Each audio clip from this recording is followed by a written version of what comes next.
समाज ने लड़कियों के लिए कुछ बंधन बनाए हैं और उम्मीद करते हैं कि वो उन बंधनों में बंधी रहे। लेकिन जब लड़की वो बंधन तोड़ देती है तब वो बेचारी नहीं रहती। ऐसी ही एक कहानी है 25 साल की मेघा की। मेघा की शादी सुबोध से हुई है। वो बहुत अच्छी कंपनी में जॉब करता है, लेकिन उसकी माँ कंचन को अपने बेटे की नौकरी पर बहुत घमंड है। मेरा बेटा इतनी बड़ी कंपनी में जॉब करता है और फिर भी इतनी मामूली सी लड़की से शादी कर ली। अगर किसी बड़े घर की लड़की से शादी करता तो खूब सारा दहेज, रुपया, पैसा मिलता मेरे बेटे को। मेघा, मेघा, कहाँ मर गई? जल्दी आ। जी माँ जी, आपने बुलाया मुझे? तो सारा दिन घर में पड़े पड़े करती क्या रहती है? कुछ घर का काम भी देख ले। देख, घर कितना गंदा पड़ा है। कोई मेहमान घर पर आ गया तो क्या कहेगा? माँ जी, मैंने तो सुबह जल्दी उठकर साफ सफाई कर दी थी।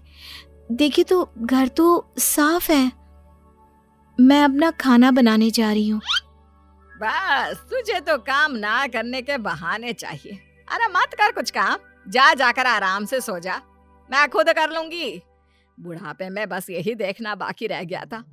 एक तो काम करती नहीं, ऊपर से जुबान चला रही है। सास के बार बार ताने सुनाने पर बेचारी मेघा ने दोबारा से घर का सारा काम किया और खाना बनाने के लिए लेट हो गई। जब सुबोध घर पर आया तो खाना तैयार नहीं था। क्या हुआ मेघा? आज तुमने खाना बनाने में बहुत देर कर दी। तुम ठीक तो हो ना?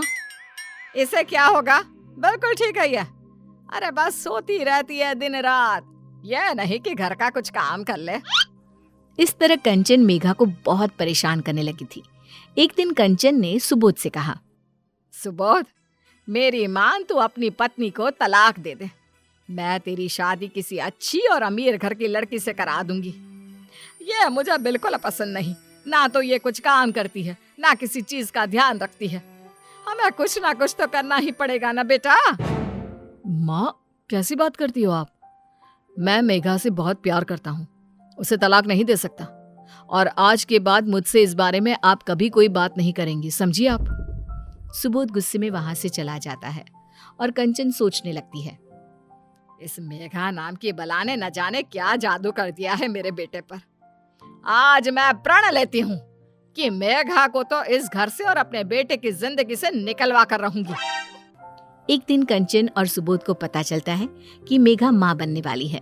ये खबर सुनकर कंचन का गुस्सा 7वें आसमान पर होता है और वो सुबोध के मन में नफरत फैलाना शुरू कर देती है। सुबोध बेटा, तुझे मेरी बात पर यकीन तो आएगा नहीं, फिर भी मैं बता देती हूँ कि तेरी बीवी के चाल चलन मुझे कुछ ठीक नहीं लग रहे। वो घंटों घंटों तक छत पर रहती है और मोहल्ले के लड़कों से बात करती है। माँ, मैं पहले भी बोल चुका हूँ और अब भी बोल रहा हूँ, आपकी बातों पर मुझे यकीन नहीं है। अब कभी आप मुझसे ऐसी बातें नहीं करेंगी। मैं मेघा से प्यार करता हूँ, ये बात आपको क्यों समझ में नहीं आ रही? बेटा, तुझे बताना मेरा फर्ज था, सो मैंने बता दिया। आगे तेरी मर्जी। सुबोध को भले ही माँ की बातों पर विश्वास नहीं था, लेकिन उसके मन में मेघा को लेकर शक पैदा हो चुका था। सुबोध जब भी काम से घर आता तो कंचन किसी न किसी बहाने मेघा को छत पर भेज देती। एक दिन सुबोध ने मेघा से पूछा, मेघा, तुम सारा दिन छत पर करती क्या रहती हो? तुम्हें अपना और हमारे बच्चे का ध्यान रखना चाहिए। मैं सारा दिन छत पर तो नहीं रहती, जब माँ भेजती है तभी जाती हूँ। लेकिन आप ऐसा क्यों पूछ रहे हैं? देखो मेघा, माँ तुम्हारे बारे में मुझसे न जाने क्या क्या बोलती रहती है, लेकिन कभी भी मैंने उनकी बातों पर विश्वास नहीं किया। बस एक बात कान खोलकर सुन लो, अगर मैंने कभी भी तुम्हें कुछ गलत करते हुए देख लिया ना, तो वो दिन तुम्हारा इस घर में आखिरी दिन होगा। एक दिन कंचन के घर की लाइट चली गई और सुबोध के आने का समय भी हो गया था। कंचन ने मौके का फायदा उठाकर मेघा के कमरे में एक लड़के को भेज दिया और बाहर से दरवाजा बंद कर दिया। उसी समय सुबोध भी आ गया। माँ, घर में इतना अंधेरा क्यों है? और मेघा कहाँ है? लाइट गई है बेटा। तेरी बीवी अपने कमरे से कभी बाहर निकलती है भला? होगी अपने कमरे में, जाकर देख ले क्या कर रही है। सुबोध अपने कमरे का दरवाजा खोलकर जैसे ही अंदर जाता है, वैसे ही लाइट आ जाती है। कमरे में से एक लड़का निकलकर भाग जाता है। सुबोध गुस्से से मेघा से पूछता है, मेघा, कौन था ये और तुम्हारे साथ कमरे में क्या कर रहा था? मुझे नहीं पता सुबोध, मैंने भी इसे लाइट आने के बाद देखा। कमरे में इतना अंधेरा था कि मुझे कुछ दिखाई नहीं दे रहा था।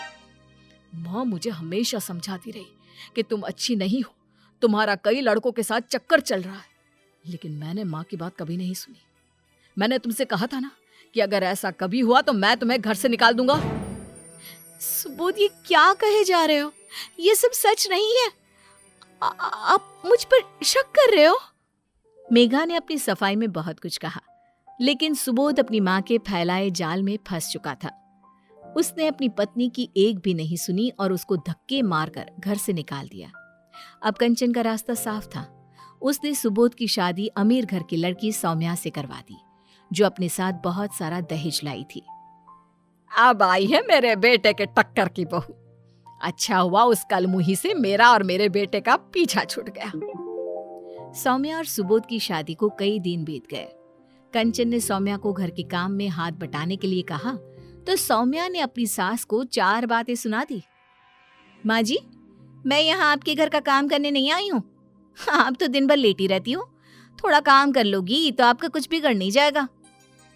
मुझे वैसे भी दिन भर बहुत काम होते हैं। कंचन को सौम्या की बात सुनकर बहुत बुरा लगा। उसे पहली बार मेघा की याद आई।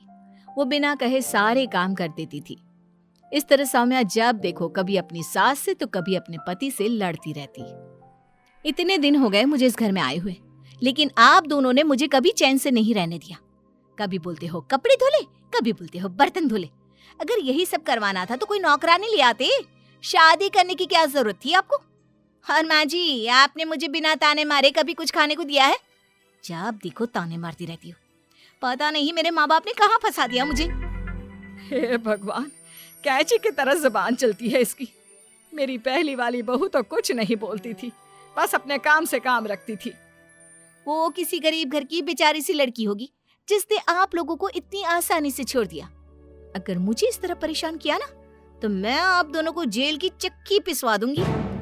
इस तरह सौम्या अपने पति और अपनी सास का जीना हराम कर देती है। सुबोध को ये बात सुनकर ज्यादा परेशानी होती है कि सौम्या कभी मां नहीं बन पाएगी। एक दिन कंचन अपने बेटे सुबोध से बात कर रही थी। बेटा, तेरी दूसरी पत्नी तो बहुत खतरनाक निकली। मेघा कितनी अच्छी थी, तूने अच्छा नहीं किया उसे घर से निकाल कर। माँ, मेघा सौम्या की तरह बदतमीज नहीं थी, लेकिन उसका चरित्र भी तो अच्छा नहीं था। आप ही तो उसके प्रेम के किस्से सुनाती रहती थी मुझे। अगर उस दिन कमरे में मैं उसे किसी और लड़के के साथ नहीं देखता तो शायद मैं उसकी सच्चाई कभी नहीं जान पाता। नहीं बेटा सुबोध, वो गलत नहीं थी। मैंने ही बार बार तेरे दिल में शक भरा और उस लड़के को मैंने ही पैसे देकर मेघा के कमरे में भेजा था ताकि तू सब कुछ अपनी आंखों से देख ले और उसे घर से निकाल दे। ये बात सुनकर सुबोध को बहुत गुस्सा आया, लेकिन सुबोध कुछ बोल पाता उससे पहले ही सौम्या ने सारी बातें सुन ली थी। छी माँ जी, कितनी घटिया सोच है आपकी। कोई अपनी बहू के साथ ऐसा कैसे कर सकता है? मुझे तो यकीन नहीं हो रहा। अब मैं इस घर में 1 मिनट नहीं रुक सकती। इस तरह सौम्या घर छोड़कर चली जाती है और अपने ससुराल वालों पर घरेलू हिंसा का केस कर देती है। सुबोध को हर महीने खर्चे के रूप में मोटी रकम सौम्या को देनी पड़ती है। इससे उनका अपना खर्चा भी पूरा नहीं हो पाता। मुझे अपने बेटे की नौकरी पर कितना घमंड था, लेकिन अब बेटे की नौकरी के पैसों से भी घर का खर्च चलाना मुश्किल हो रहा है। बेटा, तू मेघा को वापस ले आ। क्या पता वो हमें माफ कर दे तो हमारे घर की सारी परेशानियां दूर हो जाए। माँ की बात मानकर सुबोध मेघा के घर चला जाता है।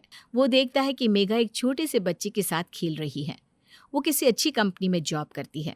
मेघा सुबोध को देखकर तीखे स्वर में बोलती है, आप कौन सा नया इल्जाम देने आए हो सुबोध? मुझे माफ कर दो मेघा, मैंने तुम्हें गलत समझा। इसमें मेरी कोई गलती नहीं थी। माँ ने मुझे जो दिखाया मैंने वही देखा। मेघा, ये बच्चा हमारा है ना? नहीं सुबोध, ये बच्चा सिर्फ मेरा है। इसके और मेरे साथ तुम्हारा रिश्ता तभी खत्म हो गया था जब तुमने मुझ पर शक करके अपने घर से निकाल दिया था। मुझे माफ कर दो मेघा, तुम मेरे साथ चलो। तुम अकेले इस बच्चे को कैसे पालोगी? नहीं सुबोध, अब मैं नहीं आ सकती। अब मैं वो बेचारी मेघा नहीं जिसे तुमने घर से निकाला था। अब मैं अपने पैरों पर खड़ी हूँ। अपने बच्चे की परवरिश तुमसे अच्छी तरह कर सकती हूँ। सुबोध ने मेघा से बहुत माफी मांगी, लेकिन मेघा ने अपने आत्मसम्मान को ऊपर रखकर सुबोध को वापस भेज दिया। कुछ दिनों बाद सुबोध ऑफिस में उदास बैठा था। तभी उसे पता चला कि उसका नया मैनेजर आने वाला है। जब सुबोध के ऑफिस में नए मैनेजर की एंट्री हुई तो वो कोई और नहीं बल्कि उसकी पहली पत्नी मेघा ही थी। मेघा अब अपने पति से ज्यादा कामयाब हो चुकी है और उसने ये साबित कर दिया है कि लड़की बेचारी नहीं होती है।